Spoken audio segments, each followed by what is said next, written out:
నమస్తే, this is Sourya. బంగారం కొనొద్దు, oil వాడొద్దు, బయట తిరగొద్దు. సో ఇలాంటివి కొన్ని మోదీ గారు నిన్న తెలంగాణ రాష్ట్రానికి వచ్చిన భారీ బహిరంగ సభలో వచ్చి ఆయన మాట్లాడడం జరిగింది. సో ఇది దేశవ్యాప్తంగా ఇచ్చిన ఒక స్టేట్మెంట్ లాగా తీసుకోవచ్చా? బంగారం కొంటే వచ్చే నష్టం ఏంటి? కొనకపోవడం వలన వచ్చే లాభాలేంటి ఇప్పుడు? అలాగే ఆయిల్ అన్ని విషయాల్లో గూడాను. సో ఇవన్నీ గూడా ఒకసారి బ్రీఫ్‌గా మాట్లాడదాము. అదేదైనా ఒక వార్నింగా? లేకపోతే ఏంటి, ఎట్లా ఉండాలి? నెక్స్ట్ పరిస్థితులు ఎలా ఉండబోతున్నాయి? ఇవన్నీ మనతో చర్చించడానికి సీనియర్ జర్నలిస్ట్ భరద్వాజ గారు ఉన్నారు. వారితో మాట్లాడదాం. నమస్తే సార్. నమస్తే. సార్ ఏమంటారు సార్? అంటే ముఖ్యంగా ఆడవాళ్ళ ఆశల మీద నీళ్లు జల్లేసినట్టే బంగారం తగ్గుతుందేమో అనుకున్నారు. సో అట్లా తీసుకోవచ్చా? దీంతోని మనకున్న అనిశ్చితిని సర్దుబాటు చేసేసుకోవచ్చా? అంటే ఈ రోజు అయితే బంగారం ధర తగ్గిందండి. ఈ రోజు తగ్గింది కానీ క్రమంగా ఒక వారం రోజుల్లో పెరిగే ఛాన్స్ ఉంది. అంటే బ్లాక్ చేస్తారు. కృత్రిమంగా ధరలు పెంచే ప్రోగ్రాంకి ఆల్రెడీ ఆలోచనలు మొదలైనట్టుగా కనిపిస్తోంది. అంటే ప్రధానమంత్రి గారు ఓపెన్గా చెప్పిన మాటకి అర్థం ఏంటంటే ఆయన ఫారెన్ ట్రేడ్లో ఉన్నటువంటి ఇన్బ్యాలెన్స్ గురించి మాట్లాడాడు.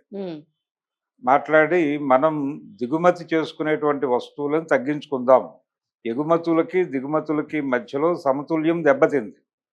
ఆ దెబ్బ తినటం వలన ఎగుమతులు పెరిగిపోయి దిగుమతులు అంటే మనం ఎగుమతులు తగ్గిపోయి ఎగుమతులు పూర్తిగా అడుగంటిపోయి దిగుమతుల మీద ఆధారపడుతున్నాం మనం. ఈ దిగుమతుల మీద ఆధారపడితే మన డబ్బులు ఖర్చు అయిపోతాయి. మన దగ్గర ఉన్నటువంటి విదేశీ మారక ద్రవ్యం ఖర్చు అయిపోతే ఇంటర్నేషనల్ ట్రేడ్లో మన రూపాయి విలువ పతనం అయిపోతుంది డాలర్ విలువతో పోలిస్తే. అది 100కి చేరుకునే పరిస్థితుల్లో ఉంది. ఇప్పుడు 96కు వచ్చింది. అతి సమీపంలోనే 100కి చేరిపోతే మనం ఏదైనా కొనాలి అంటే $1 పెట్టాల్సిన చోట ₹100 పెట్టాల్సి ఉంటుంది. కనుక ఈ పరిస్థితిని చక్కదిద్దటానికి సాధ్యమైనంత వరకు దిగుమతుల జోలికి వెళ్ళకండి, దిగుమతులు చేసుకునే పరిస్థితి మాకు కల్పించకండి అని ఆయన అడగదలుచుకున్నాడు జనాల్ని. ప్రధానంగా బంగారం అనేది దిగుమతి చేసుకునే మెటలే, కనుక మీరు బంగారం జోలికి వెళ్ళకండి అని చెప్పాడు ఆయన. బంగారం జోలికి మీరు ఎడితే వాళ్ళు మీ రిక్వైర్మెంట్ని బట్టి వాళ్ళు బయట నుంచి తెప్పిస్తారు. ఆ తెప్పించినప్పుడు మనం ఆ డబ్బులు కట్టాల్సి వస్తుంది వాళ్ళకి. తద్వారా చెల్లింపుల్లో అది బ్యాలెన్స్ దెబ్బతింటుంది, సమతుల్యం దెబ్బతింటుంది. అందుకని కొంతకాలం పాటు కొనకండి అన్నాడు. ప్రస్తుతం గల్ఫ్లో ఉన్నటువంటి వార్ రీత్యా కూడా కనుక ఆయిల్ ధరలు కూడా అంతర్జాతీయ మార్కెట్లో క్రూడ్ ఆయిల్ ధరలు చాలా ఎక్కువగా పెరిగాయి. ఆ పెరిగిన ధరల మేరకు ఇక్కడ కూడా పెంచాల్సి వస్తుంది. అందుకని మీరు సాధ్యమైనంత వరకు బళ్ళు తీయకండి, సొంత వెహికల్స్ ఏవి తీయకండి.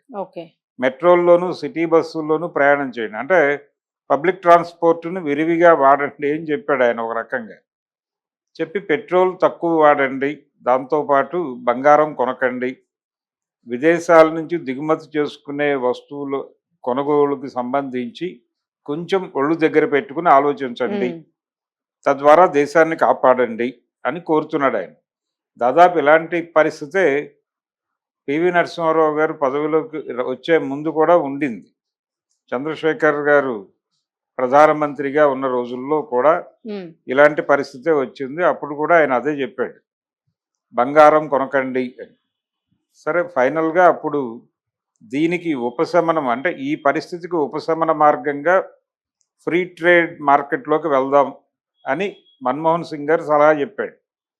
మన్మోహన్ సింగ్ గారు చెప్పిన సలహా మేరకు నరసింహారావు గారు తాళాలు ఓపెన్ చేసి ఫ్రీ ట్రేడ్ సొసైటీలోకి భారతదేశాన్ని నడిపించాడు.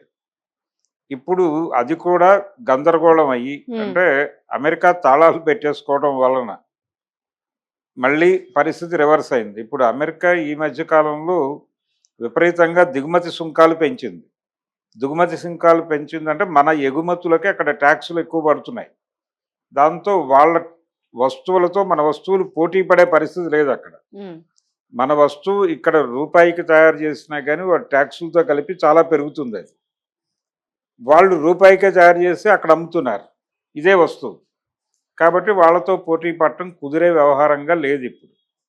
అలా భారతదేశం అంతర్జాతీయ వాణిజ్యంలో తన పాత్ర నుంచి వెనక్కి తగ్గాల్సిన పరిస్థితి వచ్చింది. ఈ పరిస్థితి గురించి ఆయన మోడీ గారు ట్రంప్ గారితో గొడవ పడ్డాడు. ఓ పక్కన మీరే ఫ్రీ ట్రేడ్ సొసైటీ అని ప్రపంచంలో ఉన్న అన్ని దేశాల తలుపులు తెరిపించారు ఉమ్, వరల్డ్ బ్యాంకు ద్వారా. ఇప్పుడు మీరు నేటివ్ అమెరికన్ ఇంట్రెస్ట్ అనే పేరుతో తాళాలు వేస్తున్నారు. ఉమ్, ఇది ఎలా కుదురుతుంది అని ఈయన ఒక్కరోజు మాట్లాడు ఉమ్, నరేంద్ర మోడీ గారు. వాళ్ళు ఆపమంటే మాత్రం యుద్ధం ఆపేస్తాడు ఇమ్మీడియట్గా. అలాగే మీరెందుకు గల్ఫ్ వార్ అనవసరంగా చేస్తున్నారు? మీ ప్రయోజనాల కోసం, మీ ప్రయోజనాల కోసం మీరు చేస్తున్నటువంటి గొడవ వలన ఉమ్, మొత్తం ప్రపంచం అంతా సఫర్ అవుతోంది ఆయిల్తో.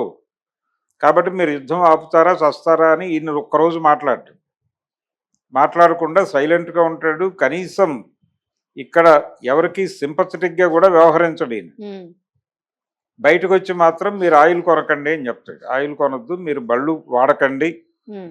మెట్రోలో తిరగండి, సిటీ బస్సుల్లో తిరగండి, పబ్లిక్ ట్రాన్స్పోర్ట్ని ఎంకరేజ్ చేయండి అని చెప్తాడు. ఇన్ని లక్షల మందికి సరిపోతుందంట సార్ పబ్లిక్ ట్రాన్స్పోర్ట్. ఎక్కితే తన్నుకొని ఇప్పటికే జుత్తులు పట్టుకుని అనుకుని డ్రైవర్ని కూడా బయటికి దోసేసారు.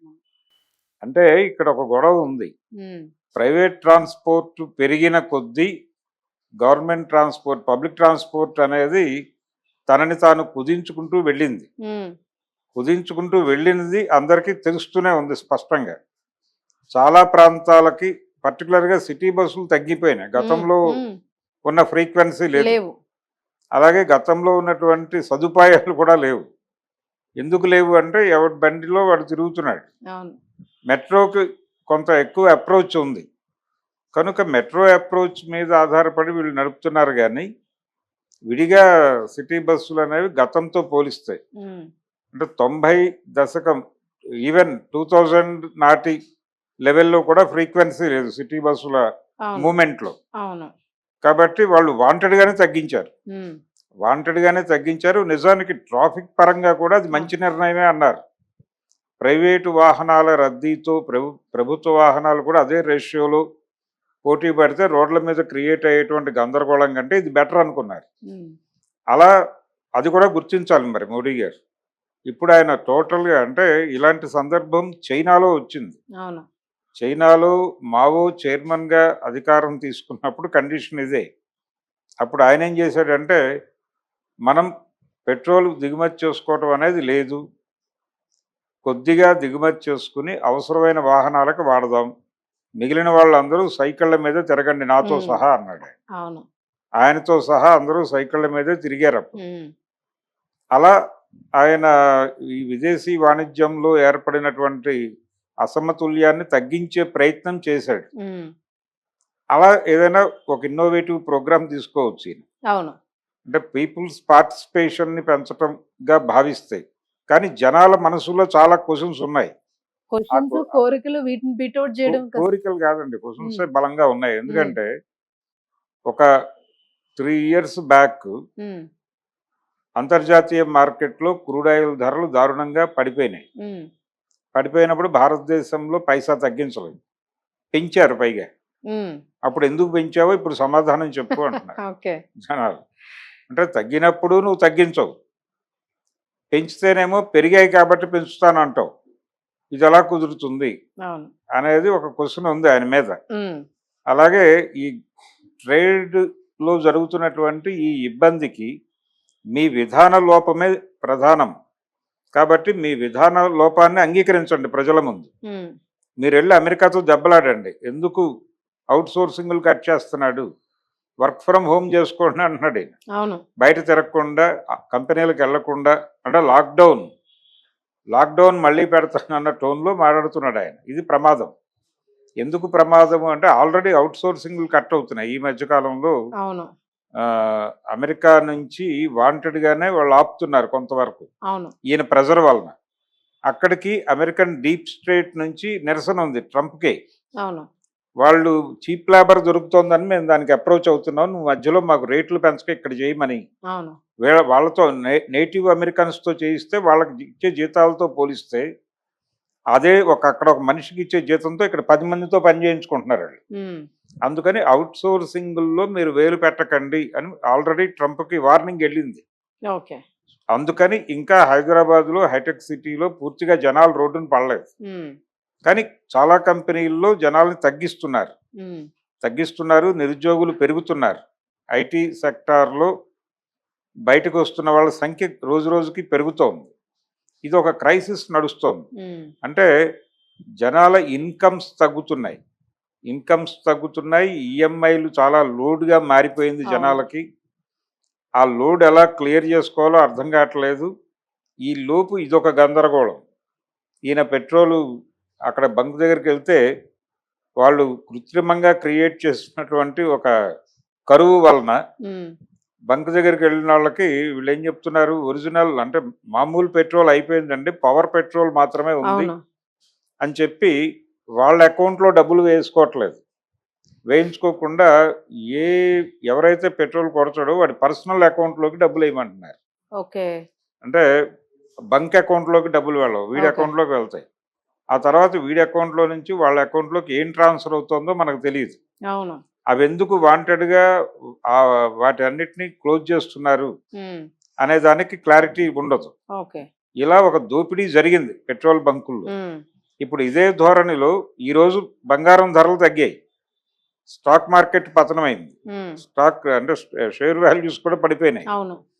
ఈ సందర్భాన్ని చూసి కొంతమంది ఏదో మురిసిపోతున్నారు, కానీ ఉమ్, రేపు కరెక్ట్గా ఒక వారం 10 రోజుల తర్వాత బంగారం దిగుమతులు ఆపేశాము అని బంగారపు వస్తుంది. ట్రేడర్స్ నుంచి ఒక ప్రకటన వస్తుంది. ఉన్న బంగారాన్ని సర్దుబాటు చేస్తాం అని. ఆ ఉన్న బంగారాన్ని సర్దుబాటు అనే పేరుతో ఉన్న బంగారంలో కొద్ది బంగారం మాత్రమే రోడ్డు మీద పెట్టి అత్యంత కట్టుదిట్టమైన భద్రత వలన ఇది ఉంది ఉమ్, కాబట్టి మీకు ఈ రేటుకి మాత్రమే అమ్మగలం మేము అని చెప్పి ఇప్పుడున్న రేటుకి ఉమ్, కనీసం ఇప్పుడున్న రేటు మీద ఒక 25% హైక్ చేసి ఉమ్, అక్కడి నుంచి జనాల పల్స్ చూసుకుంటూ రేట్లు పెంచుకుంటూ వెళ్ళే అవకాశం ఉంది. అవును. కనుక బంగారం అనేది మరింత ప్రియంగా మారే అవకాశం ఉంది. ఉమ్, మోడీ గారి మాటల్ని వాళ్ళు వ్యాపారానికి అనువుగా మార్చేసుకుని మార్చుకుంటారు. అవును. ఆయన ఎలాగూ జనాన్ని ప్రిపేర్ చేస్తున్నాడు కాబట్టి ఈ ప్రిపేర్నెస్ని వాడుకుని మనం వ్యాపారం చేద్దాం ఉమ్, అనే మూమెంట్లోకి వెళితే జనాలు సర్వనాశనం అయిపోతారు. అవును. అలా ఆయన ఒక భయంకరమైన వాతావరణాన్ని అయితే క్రియేట్ చేస్తున్నాడు. ఉమ్, ఆ యుద్ధం ఆపితే కొంతమేరకు చమురు సప్లై దొరుకుతుంది. గ్యాస్ కూడా వాడొద్దు అంటున్నాడు ఇళ్లలో, అవును. మీరు ఎలక్ట్రికల్ వాడండి అంటున్నాడు. ఎలక్ట్రికల్ స్టవ్స్ వాడుకోండి, లేదా ఎలక్ట్రికల్ కుక్కర్స్ వాడుకోండి అని చెప్తున్నాడు. ఈ చెప్తున్న క్రమంలో ఇది ఎక్కడ దాకా వెళ్తుంది, రేపు పొద్దున పవర్ మీద కూడా ఈ ప్రెషర్ పడుతుంది. అవును. అంటే బొగ్గు రావాలి, అక్కడ పెట్రోల్ కావాలి, అది కూడా కొనలేమనే పరిస్థితి వచ్చిన రోజున జనాలు తిరిగి అడవులకు వెళ్ళి కట్టెలు కొట్టుకొచ్చుకుని పొయ్యిలు పెట్టుకోండి అని కూడా చెప్పగలడు ఈయన. అవును. అందుకని మీ విధాన లోపాల గురించి ఓపెన్ డిస్కషన్కి రండి మోడీ గారు, ఆ తర్వాత మేమేం సాక్రిఫైస్ చేయాలో దాని గురించి ఆలోచిద్దామని జనాలు అడుగుతున్నారు. ఉమ్, ఆ ప్రశ్నలకి సమాధానాలు చెప్పగలరా లేదా మోడీ అనేది చూడాలి. ఉమ్. Right sir. మొత్తానికి ఏదైనా ప్రజలకు మాత్రం ఇది భారం అవుతుందా, బాధ్యత అవుతుందా ఏంటి అనేది మాత్రం ఒక కన్ఫ్యూజన్ అయితే భారమే, క్రియేట్ చేసి వదిలేశారు. భారంగా మారుస్తారు. ఉమ్, వ్యాపారస్తులు లాభాలుగా మార్చుకుంటారు ఈ వాతావరణం. ఉమ్. ఇక సామాన్యుడు అయితే ఎలాగో భలే ఎప్పట్లాగానే. భలే.